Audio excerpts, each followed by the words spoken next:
¿Cómo vamos? Al aire. Un espacio semanal para explorar y aprender sobre la calidad de vida en el área metropolitana de Bucaramanga y Santander. En cada episodio te traemos información, análisis y perspectivas sobre los temas que más impactan nuestra región. Como sabemos lo mucho que te importa tu ciudad, prepárate para descubrir cómo puedes ser parte activa de su desarrollo. ¿Cómo vamos al aire? Una coproducción de Bucaramanga Metropolitana ¿Cómo vamos? Y UNAP Radio. Los miércoles a las 11 de la mañana en unapradio.com y nuestras redes sociales.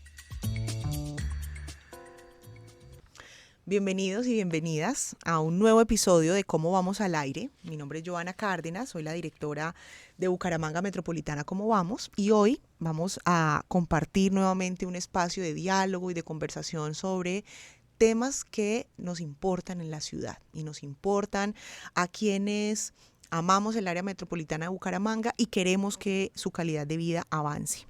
Hoy vamos a explorar nuevamente. Seguimos conversando sobre salud y hoy vamos a explorar un enfoque distinto de salud y es un enfoque más ligado y conectado con el medio ambiente. No sé si alguna vez quienes nos escuchan en este momento han escuchado ese término de salud planetaria. Hoy vamos a descubrirlo juntos y entender por qué este concepto es crucial para la calidad de vida en el área metropolitana de Bucaramanga. ¿Cómo vamos? Al aire. Información y análisis sobre los temas que impactan nuestra región. Hoy tenemos el honor de contar con el doctor Patricio López Jaramillo, una figura destacada en el campo de la salud, con un amplio recorrido en este ámbito. Para resumir, doctor Patricio, esta trayectoria tan importante, eres doctor en medicina, doctor en farmacología, endocrinólogo, has trabajado en reconocidas instituciones a nivel internacional, actualmente rector de la Universidad de Santander, de la UDES, que además es socia de Bucaramanga Metropolitana ¿Cómo vamos? Eres director científico del Instituto de Investigación Masira. Quiero contarle a quienes hoy nos escuchan cuáles son algunos de estos logros más destacados a lo largo de una carrera muy importante en la salud. Has liderado investigaciones clave en hipertensión, en salud cardiovascular, más de 370 publicaciones científicas, superas las 140,000 citas y además cuentas con múltiples premios internacionales, incluido los premios miembro honorario de la Sociedad Europea de Hipertensión por los aportes extraordinarios a la investigación en esta área, un reconocimiento dado solamente a 22 médicos en el mundo y eres el único latinoamericano a quien se le ha otorgado. Es un honor de verdad contar contigo hoy en esta conversación y contigo además en nuestra mesa y comité directivo del programa. De verdad, muchas gracias por aceptar esta invitación. No, a ti muchas gracias, Joana, por tan generosa e inmerecida presentación. Bueno, doctor Patricio, vamos a hablar un poquito sobre el informe de calidad de vida, veníamos en el episodio anterior hablando de salud y de temas muy específicos, digamos, de indicadores muy concretos. Hoy queremos hablar de algo más general porque hay una conexión muy importante entre la salud y el medio ambiente. ¿Cómo le explicamos a la ciudadanía que no somos médicos y que queremos entender la conexión entre salud y medio ambiente? ¿Qué podríamos decirle? Pues que la contaminación que desafortunadamente un sistema consumista que nos ha llevado a extremos está dañando el planeta, está dañando fundamentalmente el aire, el agua y los suelos. Y con eso afecta la salud del ser humano, tanto desde el punto de vista directo, como es el contacto permanente que ahora tenemos del cuerpo humano con sustancias contaminantes. Por ejemplo, si hablamos específicamente de aire, el contacto con micropartículas de 2.5 microgramos se convierte en un factor de riesgo no solo para enfermedades respiratorias, cosa que es bien conocido, sino que en los últimos años se ha quedado claro también que esta contaminación de estas micropartículas afecta el funcionamiento del sistema cardiorrenovascular, con lo cual se convierte en un factor muy importante el aire contaminado que respiras fuera de casa o dentro de casa que te va a afectar el riesgo de tener un infarto o tener un accidente cerebrovascular, inclusive de factores de riesgo como es la hipertensión o la diabetes. Quiere decir que si estamos expuestos a estos contaminantes, si vivimos en una calle muy expuesta, digamos, a los carros, a las motos, a los camiones, vamos a estar más expuestos a estas micropartículas que mencionas, particularmente al PM2.5, que es un contaminante que ocasiona estos resultados que nos mencionas en salud. Y hay unas recomendaciones a nivel internacional que son valiosas compartir con quienes nos escuchan. A nivel de la Organización Mundial de la Salud, el límite máximo permitido al que se supone que debemos estar expuestos es de 45 microgramos por metro cúbico. En Colombia no se ha actualizado, digamos, la resolución de cuál es el parámetro límite y todavía está en 75, 30, digamos, más arriba, 30 microgramos por metro cúbico más alto. En el área metropolitana, particularmente en los meses de enero, abril, mayo y diciembre, esto se pasó, ¿sí? Las mediciones de aire estuvieron más elevadas de estos límites. Debería entonces importarnos a las personas que esto esté más elevado de lo que estos parámetros significan. ¿Son estos parámetros suficientes para que nosotros como ciudadanos tengamos una alerta de cuidarnos mejor lo que estamos respirando en el día a día? Absoluto. Ese es precisamente el gran tema que en los últimos años ha determinado una serie de acciones de los organismos de control. Si tú tienes una exposición permanente, prolongada a lo largo del tiempo, estudios como los que nosotros hemos realizado a nivel de país de altos, medianos y bajos ingresos, te demuestran que mientras en los países de altos ingresos el principal factor de riesgo para muerte cardiovascular o para infarto o accidente vascular son los niveles altos de lípidos por el mal consumo nutricional, en países como India o Bangladesh el principal factor de riesgo es la contaminación ambiental. Ya que estamos dando cifras, pues mientras la recomendación para los países desarrollados como los de la Unión Europea es de menos de 35, wow, ¿cierto? Nosotros en Colombia tenemos de 70. Y cuando vas a ver los resultados de estudios situaciones reales, tú encuentras que países como la India alcanzan en Nueva Delhi concentraciones de hasta 162 microgramos por metro cúbico. Es decir, una barbaridad, lo que te expone ciertamente a una mortalidad cardiovascular más temprana. Entonces, cuando tú ves factores de riesgo mayores en los países desarrollados, como dislipidemia, como disglicemia, como hipertensión. Sin embargo, las tasas de mortalidad son mayores en los países más pobres, que tienen menos de esos factores de riesgo, pero que tienen más de otros factores, como es precisamente la polución de la que estamos hablando, polución ambiental en términos generales, y también una pobre nutrición. Entonces, eso es lo que te lleva a pensar que el enfoque de programas preventivos tiene que tener particularidades en la medida del desarrollo de los países. Para nosotros un problema que hay que resolverlo es el problema de la pobreza energética.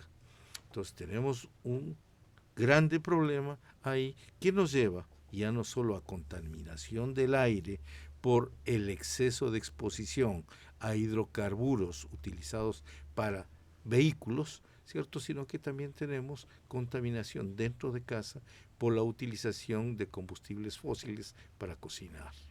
Eso que nos acabas de mencionar es muy importante porque generalmente, y lo digo desde el punto de vista de los economistas, soy economista y siempre hemos estudiado las inequidades económicas, ¿no? Las inequidades de pobreza multidimensional, pero falta entonces también poner atención a otro tipo de inequidades como la que acabas de mencionar precisamente, y son las inequidades que sufren las personas cuando tienen ingresos bajos, que no tienen acceso a ese tipo de energía más limpia, por ejemplo, de cocinar en casa con otro tipo de tecnología, como cuáles y en dónde particularmente, digamos en Santander, se pueden ver estos retos. ¿Es más en el campo? ¿En dónde, digamos, hace parte como estos desafíos? Claro, hay un nivel nacional y regional dentro de los propios países.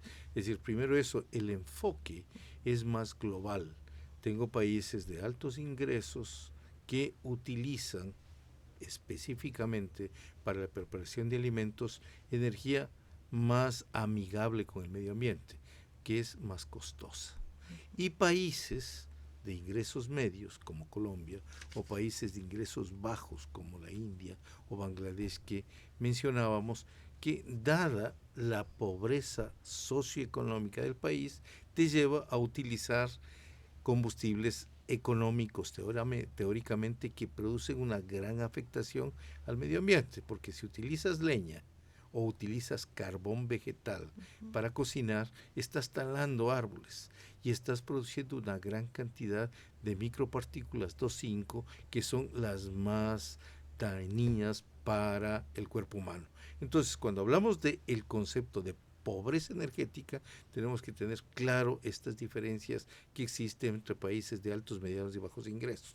Si hablamos ya a nivel nacional específicamente, el problema se da en las zonas más pobres de Colombia, que usualmente son las zonas rurales, los territorios rurales, donde la gente todavía tiene que utilizar, ante la carencia de una red nacional de electricidad o disponibilidad de gas, tienen que utilizar el combustible que está a la mano.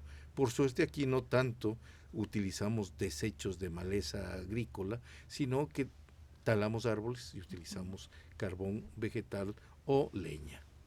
Ahí hay un desafío muy importante para las autoridades colombianas, ¿cierto? En que las inequidades en las que se encuentra la población debido a esos ingresos no se profundicen y no afecten aún más la calidad de vida de las poblaciones que están, digamos, en estas situaciones.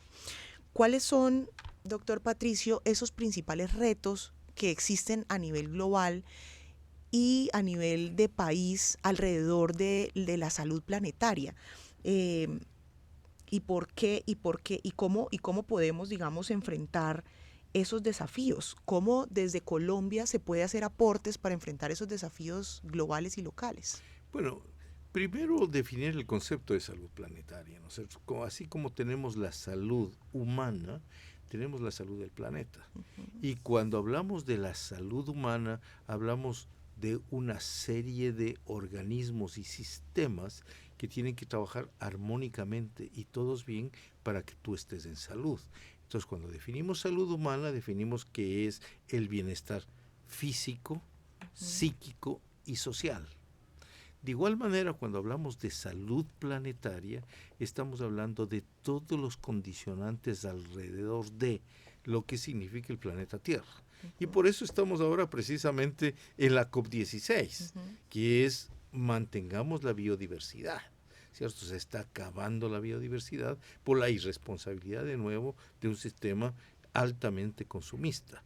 Pero también estamos hablando de qué es lo que ocurre con las aguas dulces y aguas de mar. Mira tú la cantidad de plástico desechado que está afectando la biodiversidad marina. Mira tú la contaminación que tenemos con minerales pesados aquí cerca. En nuestros ríos Suratá está contaminado de mercurio, de acuerdo, ¿cierto? De cadmio. Y tenemos, de hecho, contaminación del suelo también. El excesivo uso de pesticidas, el excesivo uso de fertilizantes químicos terminan afectando el suelo. Y a la final tienes un producto o alimenticio o de calidad de aire o de calidad de agua que afecta a la salud humana. Entonces, el concepto global es cuido la salud humana cuidando de la salud del planeta. Esa es entonces la relación y el link que sale un poco del enfoque tradicional de salud, en donde nos enfocamos en nosotros nada más como seres humanos, en esa salud física, psíquica y social, y empezamos a conectar nuestra propia salud con la salud del planeta. Sí, a tal punto que ahora cuando hablamos de la interrelación para resolver los problemas complejos, como es el problema de la alimentación, por ejemplo, o el problema de la energía, hablamos de la quíntuple hélice. Es decir, ya no solo es la academia, ya no solo es la gobernanza, no solo la empresa y la comunidad, sino también el planeta. y siempre tienes que considerar entonces en estas acciones de los 4 sectores previos cuál es el impacto que vamos a tener sobre el planeta. Y ahí hablamos de la quíntuple hélice y trabajar en armonía para que logremos tanto cuidar de la capacidad humana como de la salud del planeta. Esto se siente un reto y ahora que lo estamos conversando se siente un reto grande, ¿cierto? Pensar desde los modelos tradicionales en que producimos y consumimos a nivel mundial y local, esa forma de consumo en la que la economía avanza, entre más consumimos se siente que más avanza y no se tiene en consideración esos costos que asume el planeta alrededor de un sistema que tiene como centro el consumo. Entonces se siente un desafío muy grande, ¿no? Es así, podemos asumirlo, hay que cambiar paradigmas económicos importantes.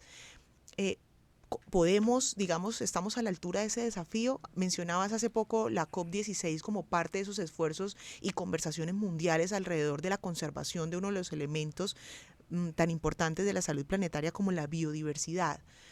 Nos hace falta en qué camino está Colombia, digamos, en ese pensar, en esa reflexión que tenemos que hacer como país para dar los pasos hacia el camino que nos estás planteando. Pues yo soy optimista viendo la reacción de la juventud, viendo los jóvenes organizados haciendo protestas, haciendo activismo en pro de la salud del planeta. Cuando ves niños en edad escolar ya preocupados del impacto que tiene, a diferencia de lo que no ocurre con las fajas etarias más avanzadas. En ese sentido soy optimista de que vamos a lograr con las nuevas generaciones más conciencia de que si no cuidamos de la salud del planeta, el ser humano va en camino de enfrentarse a situaciones muy complicadas. Es cierto que durante estos millones de años del planeta Tierra ha habido diferentes etapas de cambios climáticos que llevaron, por ejemplo, a la desaparición de esos enormes dinosaurios que tuvimos y que se ha sobrevivido. Pero lo que estamos viendo ahora quizá es una situación donde los que desaparezcan no sean los dinosaurios, sino que los dinosaurios humanos, poniendo también en peligro a esta juventud que está protestando. Y mira tú, es interesante cómo cada vez hay menor utilización de autos en los países desarrollados a favor de la utilización del transporte público masivo. Pero para eso tienes que tener transporte público masivo. Y ahí encuentras un problema tan serio que lo mencionabas al inicio, que es el transporte en Bucaramanga. Si tú ves la cantidad de motos contaminantes que hay, ¿y qué es la salida? ¿Qué? A una falta de inversión en transporte público. Entonces, cuando tú buscas soluciones, tienes que buscar las soluciones globales. Hombre, la mortalidad y la morbilidad por injurias, por accidentes de tránsito es enorme, ¿cierto? Eso es un costo humano y social grandísimo, pero también es lo que impacta a largo plazo en términos de la calidad del aire de los bumangueses. Así que cuando tú vas a enfrentar este problema, seamos optimistas de que los más jóvenes, la generación tuya que está preocupada ahora de esto, logren que los funcionarios que usualmente tenemos el poder y más de edad, vayamos también dando la oportunidad de hacer esos cambios y las inversiones apropiadas que hay que hacer. De acuerdo. Yo también me uno a ese llamado, creo que también soy optimista. Tenemos que avanzar a un mayor ritmo, ¿cierto? Tenemos que acelerar procesos y cambios. La cultura ciudadana juega un rol importantísimo, la forma en que nos movilizamos al interior de la ciudad, cómo consumimos, cómo cuidamos la infraestructura en donde depositamos las basuras, la separación en la fuente que hacemos desde casa. Bueno, hay elementos en los que sin duda pasan por las decisiones públicas, hacer política pública, diseñar sistemas, digamos, encaminados a reducir todos estos impactos frente al medio ambiente, promoverlos, pero también hay decisiones personales que cuentan en este cambio, en esta transformación para una mejor salud planetaria y, por supuesto, ahí conectada con la salud de las personas. Generalmente tendemos a llevar la responsabilidad a otros, ¿no? Entonces, que el alcalde realice las políticas públicas, se diseñe un mejor sistema de transporte público del que hoy carecemos en la ciudad, que hayan incentivos para la movilidad activa, ¿cierto? Para andar a pie, en bicicleta, infraestructura, arborización, porque en Bucaramanga pues hace calor y necesitamos mayor arborización, pero también tenemos que tener esa conciencia particular. ¿Qué elementos pueden hacer los ciudadanos que hoy nos escuchan frente a esa responsabilidad de actuar y construir conjuntamente una mejor ciudad encaminada precisamente a este tema de salud planetaria? Claro, por cosas personales, en eso una autocrítica, ¿cierto? Los amigos, parientes, cuando hay alguna ocasión para celebrar personal, te traen de regalo usualmente ropa. Yo debo tener alrededor de 80 corbatas en eso, de las cuales utiliza 4 o 5. Mira todo lo que significa en términos de impacto de contaminación, la cantidad de esa ropa que tiene que ser desechada en algún momento. Entonces, desde ahí comienza un asunto de cultura que en nosotros, en mi generación, difícilmente se va a dar, pero que en los más jóvenes viene sentándose eso.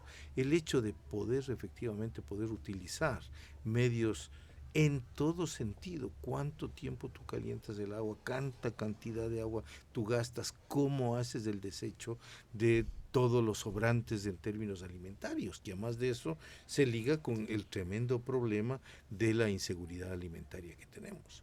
Cuando tú comienzas a pensar toda esa cantidad de alimentos que se desperdician, ¿cierto? Cuando hay gente que no tiene acceso a alimentos. Es decir, ahí hay cosas que tienen mucho de conciencia personal y que hay que irla formando desde casa, en el hogar, inicialmente, y luego en todo el sistema de educación.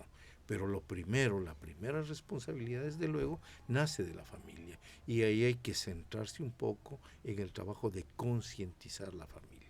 Yo creo que es factible. Mira tú en algunas cosas que hemos podido hacer y que son importantes. La conciencia sobre lo que significa el tener en cabeza el valor de presión arterial que yo tengo y cómo esto está impactando en la calidad de vida a largo término, porque tú lo que necesitas es tener una longevidad saludable. Y esto lo hemos hecho en los últimos 20 años en Bucaramanga. Y cada vez la gente sabe más de hipertensión, se toma la presión arterial, está en mejores condiciones de hacer una dieta saludable, ¿cierto? Hace el esfuerzo de hacer ejercicio. Ahora, es penoso cuando uno sube para el aeropuerto ver todos esos ciclistas subiendo para el aeropuerto en el medio de esa cantidad de carbón que van soltando el transporte, ¿cierto? Y especialmente el transporte pesado. De carga. Ahí vienen las contradicciones en que hay mucho de que el ser humano específicamente tenga la suficiente capacidad para cuidarse él mismo, haciendo acciones individuales, pero dentro de políticas públicas claras también. De acuerdo, de acuerdo. Ahí hay una responsabilidad que debemos asumir. Hace unos minutos, antes de esta pregunta, nos hablabas algo de cambio climático. Siempre que se habla de cambio climático, y quiero nuevamente traerlo a salud planetaria, siempre que se habla de cambio climático, se habla de temas del clima, ¿no? De cómo la variabilidad climática, cómo hay desplazados, digamos, por esa variabilidad, islas que han tenido las personas que salir, los cambios de temperatura que son importantes, cómo los fenómenos del niño y de la niña se convierten o se agudizan, se ponen más extremos. Bueno, hay un conjunto de situaciones que asociamos a esto que acabo de mencionar. ¿Hay alguna relación entre el cambio climático y la salud de manera directa? Absoluto. Venga, de manera directa lo que hemos hablado en términos del sistema cardiovascular. El sistema respiratorio se afecta tremendamente también de eso, pero lo interesante es que tú comienzas a ver que estas micropartículas 2,5 te están afectando también la capacidad de aprendizaje, te están afectando la función pancreática para la secreción de insulina. Y tú ves que el riesgo de obesidad y diabetes en comunidades que viven, estudios hechos en Estados Unidos, alrededor de las highways, alrededor de las grandes autopistas, en la medida en que se van alejando va disminuyendo el riesgo de obesidad y de diabetes, ¿cierto? Y ahora una gran preocupación en un país como Colombia, donde en 50 años ha tenido un incremento en la expectativa de vida de cerca de 15 años, es la demencia senil, ¿cierto? Vamos a tener ancianos cada vez con más problemas de poder relacionarse con el medio en el que viven. Es decir, esto de la demencia senil es un problema muy serio y está muy relacionado con la contaminación, con la polución de aire precisamente para ahí. Y ahí es que viene un círculo vicioso. El adulto mayor se queda en casa.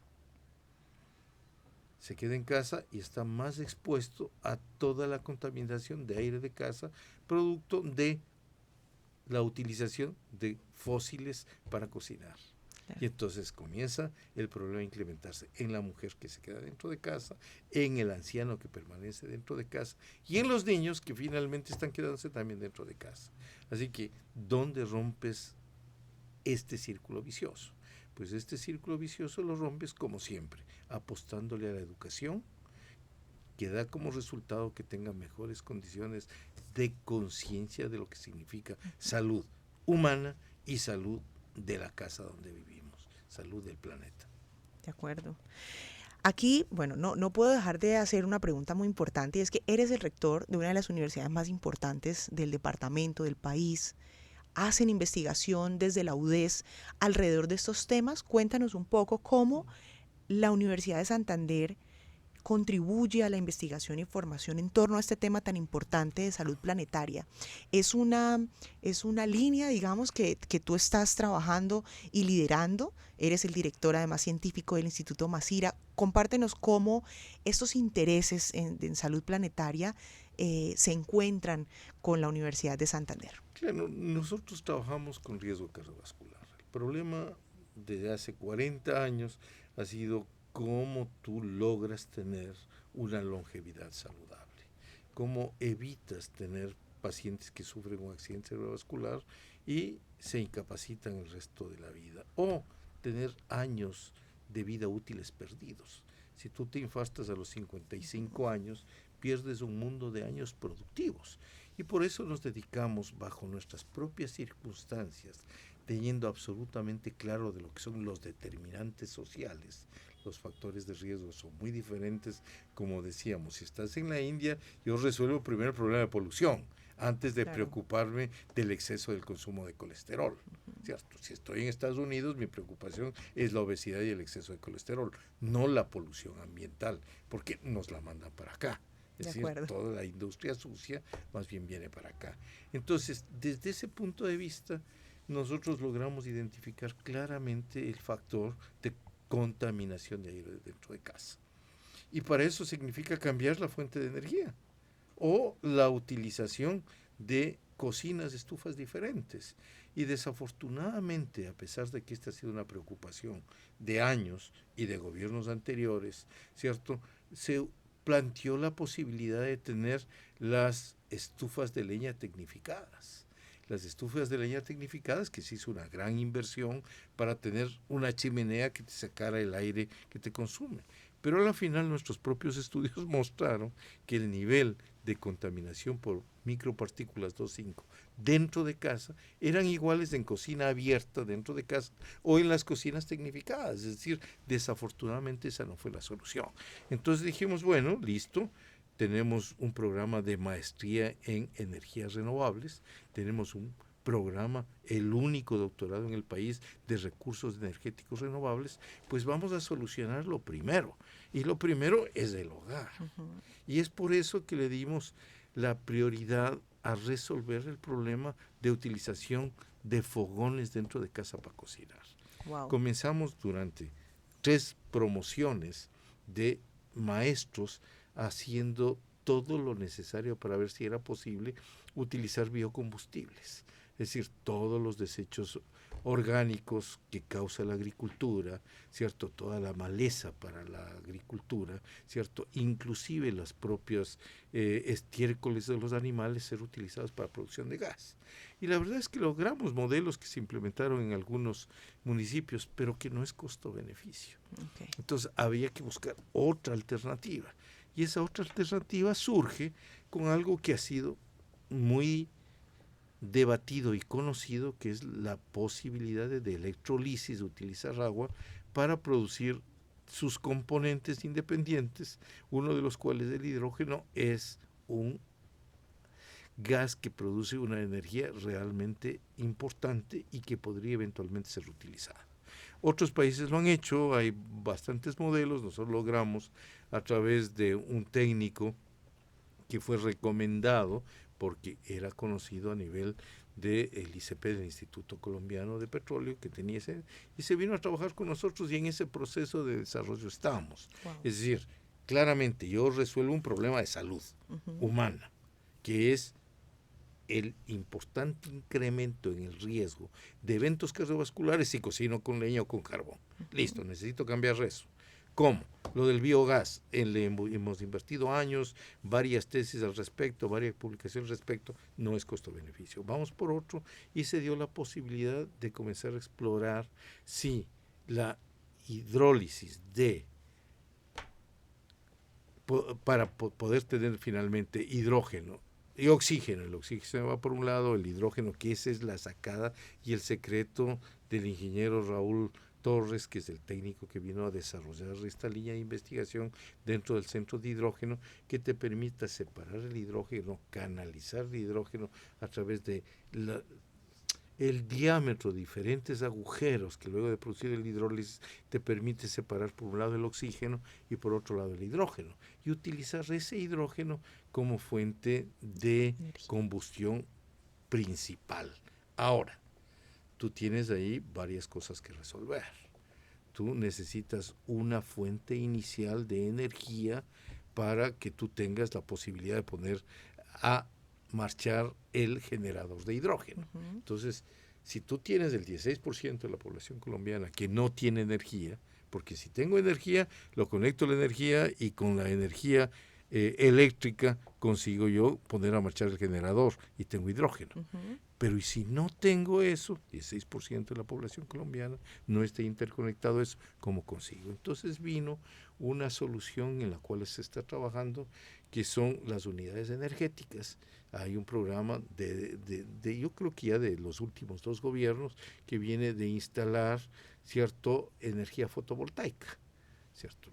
Los famosos paneles solares.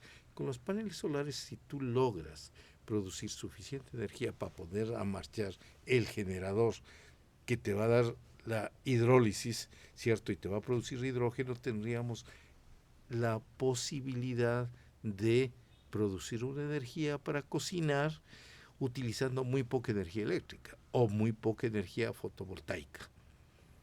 Todo eso está en proceso de desarrollo, ¿cierto? Todo está en proceso de desarrollo.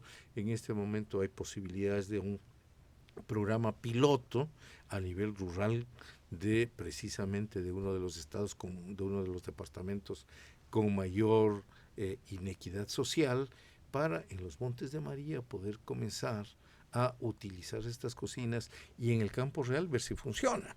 Porque en términos experimentales funciona muy bien. Yo creo que tú estuviste tomando uno de los cafés ahí, uno de los tintos preparados en nuestra cocina, igual así ahora en la COP16. Pero es una circunstancia experimental. Yo necesito esa circunstancia experimental transformarle en una realidad en campo, que efectivamente nuestras cocinas comiencen utilizando hidrógeno a partir de agua a generar durante 3 meses, como es en términos experimentales, lo que tienes un galón de agua destilada, te sirve para darte 3 meses de producción de hidrógeno para producir suficiente calor para cocinar. Pero quiero ver si eso funciona ya en el hecho de, listo, vamos a preparar mute, vamos a preparar sancocho, y esto qué es lo que pasa. Y en ese proceso estamos. Maravilloso, eso es parte de lo que hace la academia, ¿no? Y en este caso lo que nos cuentas desde la Universidad de Santander, la preocupación que tienen por lograr crear una innovación que le permita a las familias disminuir esos riesgos de exposición a contaminantes que le afectan la salud. Gracias, Joana. Muchas gracias por decir exactamente eso. Hemos identificado un problema. El problema de la utilización de fósiles dentro de casa que nos está acortando la vida de años útiles del ser humano y que nos está llevando a altos grados de... Y yo tengo que resolver esa incapacidad producto de este factor de riesgo. ¿Cómo hago? Pues cambio de energía, busco energía. Mientras no tenga la posibilidad de tener, como en algún momento se ha planteado, es la energía producto del agua, la que realmente se presenta a las mejores condiciones de Colombia. Solo que en vez de tener las grandes represas hidráulicas solo en Cundinamarca y solo en Antioquia, pueda colocarse en otros sitios de tal manera que respetemos que en un sitio llueve y en otro está seco en diferentes momentos del año. Esa puede ser una buena solución. Mientras tanto buscamos formas alternas. Y esta del hidrógeno, por ahora, luce como una buena posibilidad. Y eso hay que dejarlo claro. Hasta ahora los resultados muy buenos son resultados experimentales. Estos resultados experimentales tienen que ser apropiados ya de frente a una realidad, y cuando nosotros tengamos de aquí a pocos meses, porque este programa ya va funcionando con apoyo en este momento del Estado colombiano, cierto que están invirtiendo en esta posibilidad de encontrar una fuente alternativa, si funciona. Y si funciona, pues entonces sí, a producir millones de cocinas, no solo para Colombia, sino para todos los países de ingreso medio. Dios quiera que así sea. De acuerdo. Como todo en ciencia, tú planteas un problema, un método para intentar resolverlo a través de la investigación, resultados que tienen que ser apropiados cuando efectivamente tú demuestras que son factibles y que son desde todo punto de vista beneficiosos, lo que significa si son sostenibles o no. De acuerdo. Vamos a estar muy, muy atentos porque creo que esto es un tema demasiado importante. Lo que acabas de mencionar va a resolver o va a contribuir en la solución o en la búsqueda de soluciones a un problema muy específico, concreto, que puede expandirse a nivel internacional y que puede generar efectos muy positivos en la calidad de vida de todas las personas que están, digamos, más expuestas a este tipo de contaminantes. Esto es lo que hace la universidad. Yo creo que parte de esos niveles elevados de confianza de la ciudadanía en la academia, parte también porque la academia se preocupa por los problemas que afectan a los ciudadanos, y en esa búsqueda de soluciones, de intentar ir por un lado y por otro, hasta encontrar una alternativa viable que nos permita a los seres humanos, digamos, aprovechar la tecnología, la ciencia y la innovación para mejorar la calidad de vida, y ese es parte de esa confianza que los ciudadanos depositamos en la academia. Así que me encanta, doctor Patricio, que hayamos podido abordar este tema, y a la Universidad de Santander muchos éxitos en esa investigación que, como mencionas, se ve que hasta el momento tiene buen pronóstico hacia adelante, y esperamos realmente que pueda darse con una solución importante en materia de innovación alrededor de este tema. Sí, y para cerrar de mi parte, muchas gracias, Joana, realmente una conversación muy agradable. Y que quiero terminar diciendo, efectivamente, la academia contribuyendo a la solución de los problemas. Hemos trabajado durante 40 años con riesgo cardiovascular. Esta posición de confianza que se me ha dado para manejar la Universidad de Santander me sacó de la visión que tenía de que el mundo se reducía a la hipertensión, la diabetes y la obesidad, y comenzar a ver que hay otras posibilidades de contribuir al bienestar de este lindo pueblo colombiano que yo soy supremamente agradecido, me ha permitido ser feliz y crear una familia que está aportando efectivamente para el bienestar de la sociedad. Muchas gracias, doctor Patricio, por compartir este tiempo con nosotros, este espacio de conocimiento, de expertise en la materia, de acercar un poco estos conceptos de salud planetaria a las personas del área metropolitana de Bucaramanga que se conectan con Bucaramanga Metropolitana Cómo Vamos a través de este programa.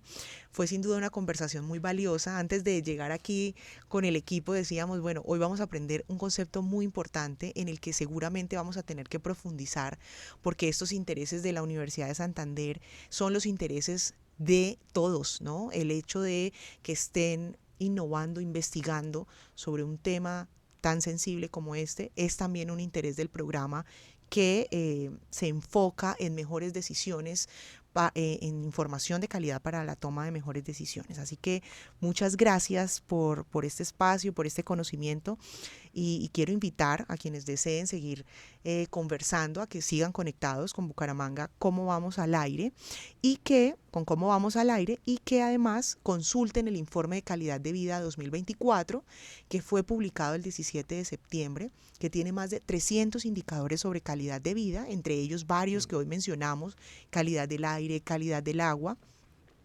Así que esta es una invitación abierta. No olviden seguirnos @BGA Cómo Vamos en todas nuestras redes sociales. Y doctor Patricio, muchas gracias por este espacio y por este tiempo.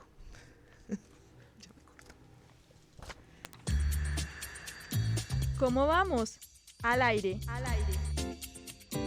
Un espacio semanal para explorar y aprender sobre la calidad de vida en el área metropolitana de Bucaramanga y Santander. En cada episodio te traemos información, análisis y perspectivas sobre los temas que más impactan nuestra región. Como sabemos lo mucho que te importa tu ciudad, prepárate para descubrir cómo puedes ser parte activa de su desarrollo.